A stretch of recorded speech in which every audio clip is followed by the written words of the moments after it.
Hello students, good morning. This is Saif Ali and welcome to M2S classes. I hope आप सब बेहतर होंगे। तो आज हम पढ़ते हैं क्लास 9th। ठीक है, आज हम पढ़ते हैं क्लास नाइन्थ का ये साइंस है और ये साइंस में बायो पढ़ेंगे। ठीक है, साइंस में बायो है, ये बायो का पोर्शन और ये है हमारा चैप्टर का नाम है जीवन की मौलिक इकाई। ठीक है, जीवन की मौलिक इकाई, जो हमारे जीवन की मौलिक इकाई है जिसे हम कोशिका कहते हैं। क्या कहते हैं? कोशिका। और कोशिका का ये लेक्चर फर्स्ट और सेकंड हमने पढ़ा चुका है आगे पहले। कोशिका के बारे में, कोशिका के प्रकार, कोशिका के कार्य, सारी चीज़ों को पहले हमने बता चुका है। तो उसके लिए आप लेक्चर फर्स्ट और सेकंड को प्लेलिस्ट में जा करके देख लें। तो आज हम पढ़ेंगे लेक्चर थर्ड, और लेक्चर थर्ड की जो हमारी टॉपिक है उसमें लेक्चर थर्ड में वो है जीव द्रव्य। ठीक है, ये जीव द्रव्य है। तो जीव द्रव्य को जानते हैं नहीं, प्रोटोप्लाज्म क्या होते हैं। ठीक है, जो जीव द्रव्य होता है क्या होता है, जीव द्रव्य के बारे में हम पढ़ेंगे। इसके पहले के सभी भागों को हमने इसके पहले वाले वीडियो में यानी लेक्चर सेकंड और लेक्चर फर्स्ट में पढ़ा चुका है, तो वहां से आप जाकर के उस लेक्चर को देख लीजिए। ठीक है, तो आज हम पढ़ते हैं प्रोटोप्लाज्म, जीव द्रव्य। जीव द्रव्य क्या होता है? सभी कोशिकाओं में, देखिए जीव द्रव्य को बताया गया कि सभी कोशिकाओं में जितनी भी कोशिकाएं होती हैं, ठीक है, जितनी भी कोशिकाएं हैं, सभी कोशिकाओं में जो भी जीवित कोशिका है, ठीक है, सभी कोशिकाओं में अर्ध तरल यानी पानी जैसा चिपचिपा, ठीक है, अर्ध तरल जेली नुमा, अर्ध तरल पूरी तरह से वो पानी नहीं होता, पानी की तरह वो चिपचिपा होता है, जेली नुमा एक तरल पदार्थ होता है, द्रव्य होता है जो भरा रहता है, जिसे हम जीव द्रव्य कहते हैं। यानी ये कोशिका अगर बनी तो इस कोशिका के अंदर अर्ध तरल पदार्थ होते हैं। ठीक है, ये पूरा अर्ध तरल पदार्थ भरा होता है। अब इसके कहीं केंद्रक हो गया तो इसके अंगक हो गए, बीच बीच में जो भी गाल्जी उपकरण हो गया, लाइसोसोम, राइबोसोम, ये बाकी अंगक बने होते हैं। उन अंगकों के बजाय जो भी पूरा तरल जैसा पदार्थ भरा होता है उसे हम कहते हैं जीव द्रव्य। ठीक है, जीव द्रव्य क्या होता है? सभी कोशिकाओं में अर्ध तरल जेलीनुमा द्रव्य भरा होता है। ठीक है, अर्ध तरल होता है और जेलीनुमा होता है, जेली जैसा होता है, उसे हम कहते हैं जीव द्रव्य कहते हैं। ठीक है, जीव द्रव्य को सर्वप्रथम कार्टी ने देखा था। जीव द्रव्य के बारे में सबसे पहले जो देखा गया था, अवलोकन किया था, उन्होंने किया था कार्टी ने। किसने किया था? कार्टी ने किया था। जीव द्रव्य के बारे में सबसे पहले कार्टी ने देखा था, परंतु जीव द्रव्य की खोज का श्रेय डुजार्डिन को जाता है। ठीक है, डुजार्डिन, याद रखिएगा कि जीव द्रव्य की खोज सबसे पहले किसने किया था? तो डुजार्डिन। ठीक है, डुजार्डिन ने सबसे पहले जीव द्रव्य की खोज किए थे। देखिए पहले क्या है कि यहाँ पर जो जीव द्रव्य का सर्वप्रथम कार्टी ने देखा था, जीव द्रव्य को देखने की बात होगी तो कार्टी ने, लेकिन जीव द्रव्य की खोज किसने किया था? डुजार्डिन ने। ठीक है, डुजार्डिन ने जब उसका खोज किया था तो उस जीव द्रव्य का नाम दिया था सारकोड। क्या नाम दिया था? सारकोड। ठीक है, जीव द्रव्य की खोज किए थे, उसके बाद उसका नाम रखे थे सारकोड, सारकोड नाम रख दिए थे। फिर बाद में क्या हुआ?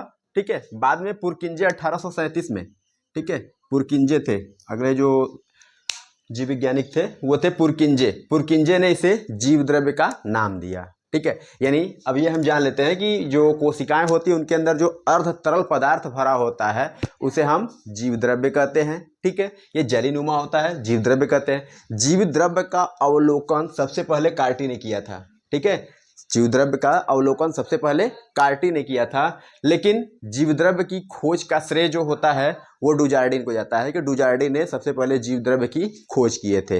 लेकिन जब डुजार्डिन ने खोज किया था तो उस समय उसका नाम उन्होंने रखा था सारकोड, उस जीव द्रव्य का नाम रखे थे सारकोड। ठीक है, अब सारकोड रखे थे, लेकिन बाद में पुरकिंजे जो अगले वैज्ञानिक थे 1837 में, पुरकिंजे जो अगले वैज्ञानिक पुरकिंजे हैं, उन्होंने 1837 में जो सारकोड नाम रखा था उस सारकोड को जीव द्रव्य नाम दिया। ठीक है, जीव द्रव्य नाम बताया इसे। तो अब हम आगे जानते हैं जीव द्रव्य समझ में है। अब हम आगे जानते हैं कि जीव द्रव्य के भाग। आगे देखते हैं जीव द्रव्य के प्रमुख भाग। ठीक है, जो जीव द्रव्य है उसके प्रमुख भाग कौन कौन से हैं। ठीक है, तो पहला इसके मतलब दो भाग होते हैं, इसके दो प्रमुख भाग होते हैं। तो पहला हम पढ़ते हैं कोशिका द्रव्य। ठीक है, कोशिका द्रव्य पहला जो प्रमुख भाग है कोशिका द्रव्य, जिसे हम कहते हैं साइटोप्लाज्म। ठीक है, अब जानते हैं कोशिका द्रव्य क्या है, साइटोप्लाज्म क्या है। कोशिका में भरा वह सारा जीव द्रव्य जिसमें अन्य कोशिकांग उपस्थित होते हैं, यानी कोशिका में भरा, ये चीज याद रखिएगा, कोशिका में भरा वह सारा जीव द्रव्य जिसमें अन्य कोशिकांग उपस्थित होते हैं। दूसरी चीज कि अन्य कोशिकांग जो कोशिका के दूसरे अंगक होते हैं वो उनके अंदर जो उपस्थित होते हैं, ठीक है, उसे हम कहेंगे कोशिका द्रव्य। ठीक है, अब यहाँ समझते हैं थोड़ा। देखिए अब ये हमारी एक कोशिका हुई, ठीक है, ये हुआ केंद्रक। ठीक है, अब इस कोशिका के, अब ये कोशिका जो हुआ है केंद्रक को छोड़ करके, केंद्रक को छोड़ करके ये जो पूरा वाला भाग बचा हुआ है, ये जो पूरा भाग बचा हुआ है, तो इसके अंदर जो द्रव्य होगा हम उसे कहेंगे कोशिका द्रव्य, साइटोप्लाज्म कहेंगे, है ना। कोशिका में भरा वह सारा द्रव्य, ठीक है, जिसमें अन्य कोशिकांग उपस्थित होते हैं, अन्य कोशिकांग उपस्थित होते हैं, वह कई रासायनिक व भौतिक क्रियाएं संपन्न होती हैं, और इसी के अंदर बहुत सारे अंगक उपस्थित होते हैं, और साथ साथ बहुत सारे रासायनिक और भौतिक क्रियाएं भी संपन्न होती हैं। ठीक है, कोशिका द्रव्य कहते हैं उसे हम, कोशिका द्रव्य। यानी देखिए अब ये हमारी कोशिका बनी, तो इस कोशिका में ये केंद्रक वाला भाग जो है इसको छोड़ करके, केंद्रक वाले भाग को छोड़ करके बाकी के जो पूरे द्रव भरे होते हैं हम उन्हें कहते हैं कोशिका द्रव्य। क्या कहेंगे? कोशिका द्रव्य। ठीक है, अब जानते हैं दूसरा जो हमारा है वो केंद्रक द्रव्य। केंद्रक द्रव्य यानी न्यूक्लियोप्लाज्म। न्यूक्लियोप्लाज्म में क्या है? न्यूक्लियोप्लाज्म में क्या होता है भाई? अब देखिए यहाँ पर केंद्रक में उपस्थित, देखिए यहाँ ध्यान दीजिएगा, केंद्रक में उपस्थित, ये क्या था? कोशिकांग में भरा, यानी जो कोशिका में उपस्थित होता है। और ये क्या है? केवल केंद्रक की बात कर रहा है, केवल एक की बात कर रहा है, वो केंद्रक की। ठीक है, तो केंद्रक में उपस्थित द्रव्य जिसमें गुणसूत्र व केंद्रिका उपस्थित होते हैं, केंद्रक द्रव्य कहलाता है। यानी अभी हमारी कोशिका हुई और इस कोशिका के अंदर ये बीच में उपस्थित केंद्रक हुआ, तो अब इस केंद्रक के अंदर जो भी द्रव उपस्थित होगा, ठीक है, अब इस केंद्रक के अंदर जो द्रव उपस्थित होगा हम उसे कहेंगे एक केंद्रक द्रव्य, यानी न्यूक्लियोप्लाज्म कहेंगे।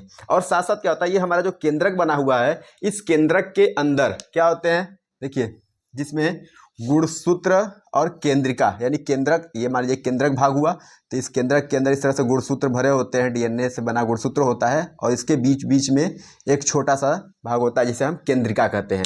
ये गुणसूत्र होते हैं और केंद्रिका उपस्थित होती है, ये दो अंगक होते हैं। तो ये हो गया हमारा कोशिका द्रव्य और जीव द्रव्य। अब ये जो दोनों एक साथ मिल जाएंगे, ये पूरे दोनों एक साथ जब मिलेंगे तो हम उसे कहेंगे जीव द्रव्य। ठीक है, उसे हम पूरे कहेंगे जीव द्रव्य कहेंगे। और केवल कोशिका के अंदर जो भरा होता है, यानी केंद्रक को छोड़ करके, इस केंद्रकीय भाग को छोड़ करके ये जो पूरा द्रव है उसे हम कहेंगे कोशिका द्रव्य कहेंगे। और केंद्रक के अंदर जो द्रव भरा होता है उसे हम कहेंगे केंद्रक द्रव्य कहेंगे। ठीक है, न्यूक्लियोप्लाज्म कहेंगे। बात समझ में आई? तो केंद्रक द्रव्य और कोशिका द्रव दोनों अलग अलग चीजें हैं, और दोनों मिला के ये क्या बनते हैं? जीव द्रव्य कहते हैं। दोनों ही जीव द्रव्य हैं। ठीक है, अब हम आगे जानते हैं जीव द्रव्य के कार्य, कि जीव द्रव्य के क्या क्या कार्य हैं। आगे टॉपिक देखते हैं जीव द्रव्य के कार्य। ठीक है, अब जानते हैं कि जो जीव द्रव्य जो हमारा प्रोटोप्लाज्म है उसके कार्य क्या क्या है, फंक्शंस क्या क्या हैं। ठीक है, जानते हैं, पहला देखते हैं, यह कोशिकांगों के बीच पदार्थों का आदान प्रदान करता है। ठीक है, कोशिकांग होते हैं, कोशिका के अंगक होते हैं, कोशिका के अंदर जो भी उपस्थित हैं उन्हें हम कोशिकांग कहते हैं। कोशिकाओं के बीच पदार्थ का आदान करते हैं, यानी पदार्थ होते हैं, जैसे कोशिका बनी, इस कोशिका के अंदर ये हो गया माइटोकांड्रिया हो गया, ठीक है, ये हो गए गोल्गी उपकरण हो गए, ठीक है, केंद्रक हो गया, बाकी जो भी होते हैं ये क्या करते हैं? पदार्थों का आदान प्रदान, पदार्थ को बेचता है, ये से ले सकता है, इसको दे सकता है, यानी बाकी जितने भी अंग होते हैं वो अंगक एक से अपने पदार्थ का आदान प्रदान करते हैं, एक से लेते एक को देते करते रहते हैं। ठीक है, और ये किसकी सहायता से होता है? ठीक है, किसकी सहायता से होता है? ये जो अंदर उपस्थित जीव द्रव्य है ये इस जीव द्रव्य की सहायता से होता है, क्योंकि अब एक जगह से, ठीक है, अगर मान लीजिए जो हमारा माइटोकांड्रिया था, माइटोकांड्रिया से अगर जो भी पदार्थ निकलेगा, अगर उसे हमें केंद्रक के पास जाना है तो यहाँ से केंद्रक के पास तो चल के जाएगा नहीं, तो माइटोकांड्रिया से केंद्रक के पास जाने के लिए उसके जो जीव द्रव्य होता है, जो तरल पदार्थ होता है, उस तरल पदार्थ के सहायता से वो गति करते हुए केंद्रक के पास पहुंचता है। ठीक है, दूसरा है यह जैव अणुओं के संग्रहण में उपयोगी होते हैं। ठीक है, जैव अणु, जो जैव अणु होते हैं उनके संग्रहण में उपयोगी होते हैं। जितने भी हमारे जैव अणु जो होते हैं उनके संग्रहण में, जैव अणुओं को संग्रहित करने के लिए इकट्ठा करना, ठीक है, जैव अणुओं के संग्रहण में उपयोगी होते हैं। जैसे जो भी हमारे जैव अणु होते हैं, विटामिन हुआ, प्रोटीन हुआ, आयरन हुआ, अमीनो अम्ल हुआ, ये सारे जो हमारे ये हमारे जैव अणु हैं, इन जैव अणुओं को संग्रहित करते हैं, यानी एक जगह इकट्ठा करके रखते हैं। ठीक, और जब कभी भी इनकी आवश्यकता होती है तो हम इनको आदान प्रदान कर लेते हैं। ठीक है। तीसरा है, यह उपापचयी पथ की तरह भी कार्य करता है। ये उपापचय वाला भी कार्य करता है, उपापचय की तरह भी कार्य करता है। उपापचय में क्या होता है कि जो चीजें जैसे ग्लाइकोलाइसिस, इसका एक एग्जाम्पल है ग्लाइकोलाइसिस। ठीक है, उपापचय की तरह ये कार्य करता है, उपापचय की क्रियाएं भी ये संपन्न करता है। ठीक है। आगे है हमारा एक टॉपिक है जीव द्रव्य कुंचन। ठीक है, जीव द्रव्य कुंचन। जीव द्रव्य कुंचन क्या होता है? जीव द्रव्य कुंचन में जब कभी भी पेड़ वाष्पोत्सर्जन के कारण उनके अंदर जो भी पेड़ पौधे होते हैं, अगर उनके अंदर जब पानी की हानि होती है, वाष्पोत्सर्जन जब होते हैं और पानी की हानि होती है, जब पानी की कमी हो जाती है, तो पानी की कमी से जो उनके जो कोशिकाएं होती हैं, ठीक है, उनके सभी भाग की जो कोशिकाएं होती हैं वो संकुचित हो जाती हैं उनके अंदर। देखिए, जैसे अगर कोशिका मान लीजिए इस रूप में बड़ी हुई है, ठीक है, कोशिका इतने रूप में बड़ी हुई है। अब इनके अंदर क्या था, अब जो पेड़ पौधे हैं उनके अंदर, ठीक है, जैसे अगर कोई पेड़ पौधा हुआ, ठीक है, मान लीजिए ये हमारा एक पेड़ हुआ, ठीक है। अब इस पेड़ के अंदर जो भी पत्तियां हैं, इस पत्तियों के द्वारा क्या हो रहा है, वाष्पोत्सर्जन हो रहे हैं। ठीक है, वाष्पोत्सर्जन, पानी की हानि हो रही है। तो अब इनके अंदर जो भी केंद्रक बने हुए हैं, ठीक है, सॉरी, जो भी कोशिकाएं हैं, तो ये कोशिका क्या है, नॉर्मल अभी इस रूप में है, लेकिन जब इनके अंदर वाष्पोत्सर्जन होगा, ठीक है, जब वाष्पोत्सर्जन के द्वारा जब पानी की हानि होने लगेगी, जब पानी की कमी होने लगेगी, तो ये जो कोशिका है ये अपने आप को संकुचित कर लेगी, छोटा कर लेगी, क्योंकि इसके पास से भी तो पानी की हानि होगी। तो वही जो जीवद्रव्य होता है वो अपने आप को संकुचित कर लेता है, छोटा कर लेता है। ठीक है, पहले ऐसे नॉर्मल रूप में था। ठीक है, जब पानी की हानि होती है, जब वाष्पोत्सर्जन हो या तो किसी वजह से जब पानी की हानि होती है, तो जीवद्रव्य जो होता है उसके अंदर से भी पानी वाष्पित हो जाता है, पानी बाहर निकल जाता है, और वो क्या होते हैं, संकुचित हो जाते हैं, और वो छोटा हो जाते हैं, संकुचित हो जाते हैं। ठीक है, तो ये रहा हमारा जीवद्रव्य। ठीक है, ये पूरा टॉपिक रहा हमारा जीवद्रव्य। जीवद्रव्य क्या होता है, जीवद्रव्य के भाग क्या क्या हैं, जीवद्रव्य के कार्य क्या है, और हमने जीवद्रव्य कुंचन पढ़ा है। जीवद्रव्य कुंचन यानी जीवद्रव्य का जो संकुचन हो, कुंचन जो होता है वो अपने आप को संकुचित करता है, छोटे रूप में कर लेता है, इसको हमने पढ़ा। ठीक है, तो ये हुआ हमारा लेक्चर 3। अब लेक्चर 4 में हम अगले टॉपिक लेक्चर 4 में पढ़ेंगे कोशिकांग। ठीक है, जो भी कोशिकांग हैं, कोशिका के अंगक, कोशिका के अंदर पाए जाने वाले जो अंगक हैं उनको 1 बाय 1 करके पढ़ेंगे। ठीक है, तो वीडियो आपको अच्छा लगे तो लाइक कर दीजिए, सब्सक्राइब कर दीजिए चैनल को, और ज़्यादा से ज़्यादा अपने फ्रेंड्स को, दोस्तों को शेयर कर दीजिए, और अपना प्यार बनाए रखिए। Thank you.